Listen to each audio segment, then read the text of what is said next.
So, are there treatments for Morton's neuroma? Fortunately, there are several treatments available for treating Morton's neuroma. You always want to start conservatively. I would recommend that you look at the shoes that you wear. So if they're too tight in the toe box, you want to choose something that is a little bit more roomy. That would be number one. Sometimes wearing an over-the-counter arch support can be beneficial. Lowering the heel height for women can sometimes be beneficial.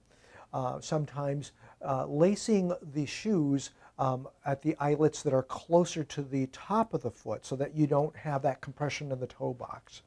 Other treatments in the office, in the medical office, might consist of a cortisone injection or two, or maybe even a third one. If that fails, there are sclerosing injections that happen about every other week for anywhere from 4 to 7 visits.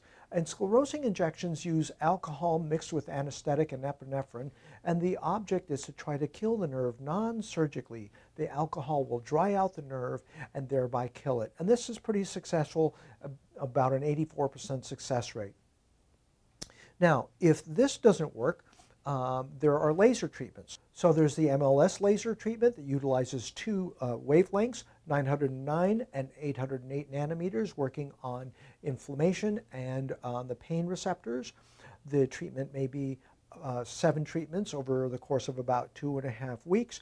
There are no side effects to this whatsoever, and it has a very high success rate, again, at least over 80%.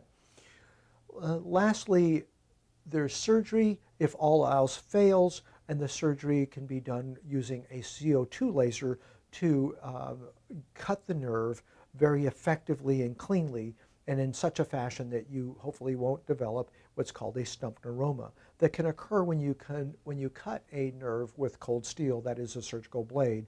So the CO2 laser will seal off the stump of the nerve to dramatically decrease the incidence of what's called a stump neuroma.